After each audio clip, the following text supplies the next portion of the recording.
From the MGM National Harbor Casino in Oxon Hill, Maryland, this is the Boxing Law on the Beltway post-fight wrap-up show. Boxing Law on the Beltway post-fight wrap-up show is brought to you in part by UndisputedBrand.com. Visit UndisputedBrand.com for the finest in boxing and mixed martial arts apparel. Undisputed Brand, the brand true champions wear. And by Real-Time Pain Relief. From boxers to ballerinas, for shoulder pain to muscle strain and everything in between, Boxing Law on the Beltway recommends Real-Time Pain Relief, the fast, safe, and effective plant-based ointment. And don't forget to go to www.freepainoffer.com. Buy $10 worth of Real-Time Pain Relief. You get a free $10 tube of Real-Time Pain Relief. Rub it on, the pain is gone in real time. Hi again, everyone. Gary Digital Williams alongside Juan Marshall. And a crowd of 2,345 saw truly what turned out to be one of the wildest nights we've had in Maryland in quite some time. I remember a few years ago, back in 2013, we had a night where Ty Barnett, we talked about this many times, was knocked out and about at the Washington Convention Center, and someone in Barnett's camp punched his opponent. Well, we had something pretty much exactly like this tonight in the co-feature, which unfortunately took away the shine, basically, from our main event tonight. And that was, of course, the first bout of Gary Russell Jr. fighting in front of his hometown, making a dominating 7th round TKO in defense of his WBC featherweight championship tonight. Excellent performance. I was just amazed how big Escandon came into the ring. From watching him from the weigh-in up until the point where he came in the ring, it looked like he doubled in size almost. So it was, he showed that he had some power, but it was a disadvantage because he didn't have the speed to match it. And Russell had the speed and also some power to go along with it, and was able to upset. To me, it wasn't an upset. I'm sorry, to actually dominate Escandon, and as the rounds progressed throughout the fight. And now in the speed and the power, but the accuracy involved. I mean, the uppercuts were there, right hooks, level, almost every punch you can name. That's what Gary Russell Jr. landed tonight, and he dropped. He dropped Escandon in the third round, was a beautiful shot, and then came back and just landed some great shots. And then the last round, you saw how Escandon was really just in a bad shape against the ropes, and referee Harvey Dock stopped the contest at 59 seconds of the 7th round. Yeah, people, they probably wanted to question, but to me, when the right hook landed from Russell, it actually stood Escandon up, and he was wobbled at that point before he even staggered back. So I think that's what Harvey Dock saw. And then when he saw him go against the ropes, he also saw into his eyes that he wouldn't be able to continue, even if he was able to stand up, and try to fight. He would have been taken advantage of, and then Doc didn't want him to get him hurt. So that's the reason why he stopped the fight. So Gary Russell makes a second successful defense of his WBC featherweight championship. He's now 28-1, 17 KOs. Oscar Escandon falls to 25-3 with 17 KOs. And again, as great a performance that was, it was really overshadowed by just the craziness that took place in the co-feature tonight, as Andre Durrell wins by 8th round disqualification over Jose Uzcategui out of Venezuela, now fighting out of Mexico. And it was a bout that, in my opinion, and according to the scorecards, if it had gone to the scorecards, Uzcategui would have won by majority decision. Two of the judges had Uzcategui ahead. One judge had it a draw. Paul Wallace had it a draw, but it's just sad. And again, you cannot blame Bill Clancy. I think Bill Clancy made the right call. It definitely was knocked down after the bell. It was shades. Many people remember way back when Marlon Starling, the former WBA welterweight champion, was knocked out by Tomas Molinares in a punch that clearly was after the bell in that situation. Yet the referee at that time, Larry Hazard, did not call it that way, and Molinares ended up winning the WBA title that night. Bill Clancy made the right call. No question about that. He made the right call, but what happened afterwards is unfortunately going to be probably the bigger story in this situation. Yeah, Scott, he definitely was winning the fight. Oh, no question. He hurt Durrell early on in the round, and then even with the accumulation of punches that Durrell was taking, it wore him down. And I think Yes, it was an early punch landed after the bell sounded in I think like the second round. I think it was maybe the first round. I'm not sure. Yeah. Mm-hmm. And then of course his fans, his brothers, and his relatives and friends got upset about that.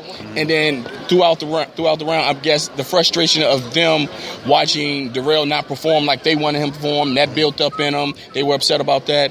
And then the final punch and the final knockdown after the bell, that's what really escalated things. And that's, but still, you can't have that. Yeah. No question about that. And again, classy move by Gary Russell Jr. to apologize to the fans for something that he had no involvement in whatsoever, other than the fact that it was on his card. But I was saying, as you may have heard on the Showtime broadcast, Jim Gray mentioning that the police actually are actively looking for the person who they say was one of Darrell's brothers. I wasn't sure, but I can't confirm that. But they're looking for him, and they want to arrest him. They actually also, as Jim Gray said, they're looking at surveillance tapes here in the MGM theater to find out what Anthony Darrell did. We saw Clarissa Shields, of course, is from Flint, Michigan. She was very upset. So it was a really chaotic scene and lasted actually a little bit through some of the bouts. It looked like some of the Russell Escandón bouts. There seemed to be still some lingering effects of what happened in the co-feature. Yeah, and the thing is, I hope that doesn't affect what goes on as far as boxing in this area, because that had nothing to do with boxing in this area. Right, what they did was just totally on their own. Right. And with the situation happening between, especially after the fight, with the brother coming up into the ring. Apparently, I think that was his brother that came up in the ring and landed the right hand on I think it was whatever it was. It landed a punch. It was a right hand. He landed a punch on Jose, and which definitely was uncalled for, But like you said, it was a class act for Gary to apologize for the boxing fans that came out to the venue to see him, and it shouldn't have ever happened. And like you said, I think it kind of overshadowed a little bit, not much, but just a little bit of the fight that Gary was involved in. So Andre Darrell now 26-2, 16 KOs. He is the interim IBF super middleweight champion. Jose Uzcategui now 26-2, 22 KOs.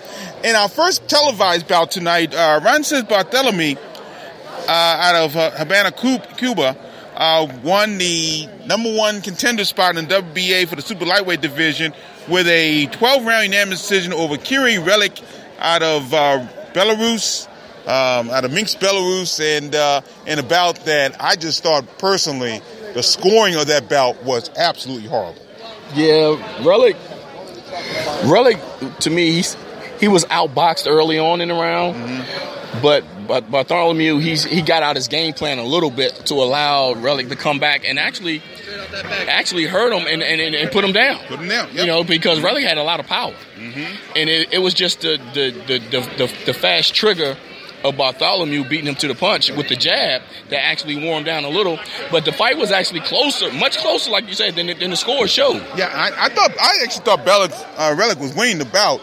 Bartholomew really did fight well down the latter part of the bout. He did knock Relic down with a body shot right in the 8th round.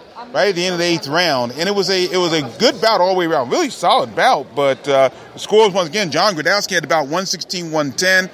Henry Grant is 115-111, and Don Risher. And I'm just shocked at this score: 117-109 for Don Risher. I'm sorry, I just didn't see that at all. But be that as it may, Rances Barthelemy is now the number one contender to Ricky Burns' WBA super lightweight title. He's now undefeated, 26-0, 13 KOs, while Kiri Relic falls to 25-3 with 16 KOs. And I'll see if we can get, he's meeting with Jim Gray's meeting right here. Hold on, thank you very much. And the Showtime folks coming by, I wanted to get a hold of Jim Gray to see his spots on that. But be as it may, let's talk about the undercard real quick while I have a moment, though. It's a good night for beltweight boxing as far as the undercard is concerned. Definitely. As all the beltweight boxers did win, including the Russell brothers. Antoine Russell winning by first-round knockout, 225 the first round over Joshua Ross of Monroe, Louisiana. And Antonio Russell winning in 22 seconds of the third round, his bout over Giovanni Fuentes out of Bayamon, Puerto Rico, great performances for the Russell brothers with Gary Jr. in their corner. Yeah, both brothers. Not surprisingly, with the performance they put on, dominate the fight. With Antoine, definitely not surprised. He does what he always does, and with his knockout, I was the way he was patiently set it up, and it wasn't he didn't go looking for it. He went in box and allowed his ability to create the knockout, and that's just what he did. He put his punches together in combos, just like any fighter should do, and it worked. It worked perfectly for him. Yep. So Antonio Russell now 8-0, 6 KOs. Fuentes 7-9, 6 KOs. Antoine Russell successful in his pro debut over Joshua Ross, who's 2-4-4. Also on the card, Alexandru Spartan Marine out of Silver Spring, Maryland, by way of Romania, put on a really good performance, winning a 6-round unanimous decision over very tough German Mirage, a veteran, had a little over 100 fights now, but Marine was very successful, cutting the ring off, and did a great job tonight. Perfect choice of opponent for Marine, coming off his title win that he had. Was the IBO? Yeah, IBO. The IBO bantamweight title, and like I said, this perfect fight for a veteran, a guy that knows how to go the distance in fights, and make Marine pull out some stuff out of his arsenal that he never had a chance to use, and he was able to use it tonight. He cut off the ring, like you said, perfectly cut off the ring. He kept boxing, never came out of a game plan. He kept using his jab like he wanted to. He's putting combinations together, perfect body shots, head shots, and then, get the unanimous decision. Yep. So Alexander Marine is now 13-0, 9 KOs. German Mirage 55-44, 1 draw, 1 no contest, 32 knockouts for German Mirage. And in our opening bout tonight, Kobe Soldier Breedy out of Barbados, now fighting out of Clinton, Maryland. He remained undefeated with a 6-round unanimous decision over Fredo Garriga, of Ponce, Puerto Rico, and Breedy put on a good performance as well. Yeah, Breedy, like I said, this was a great fight for him also on this type of card.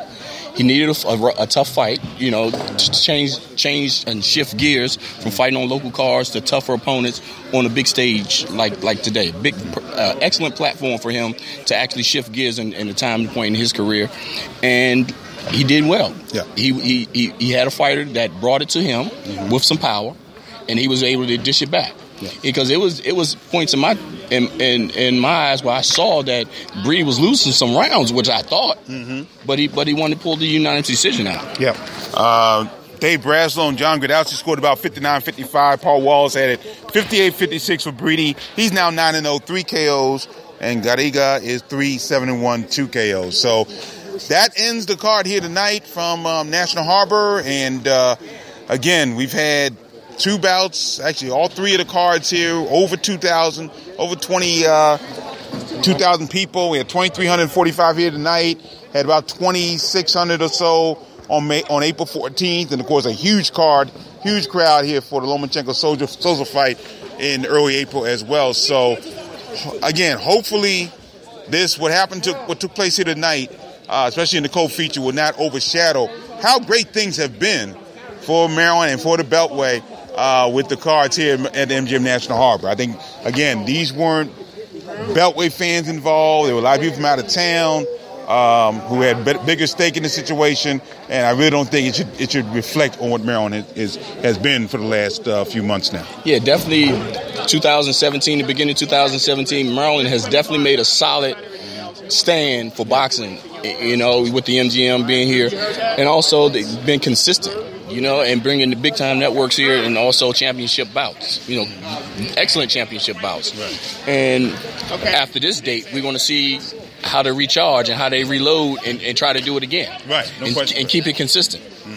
No question about that. It's been a good week for the Beltway because we have a brand new regional champion.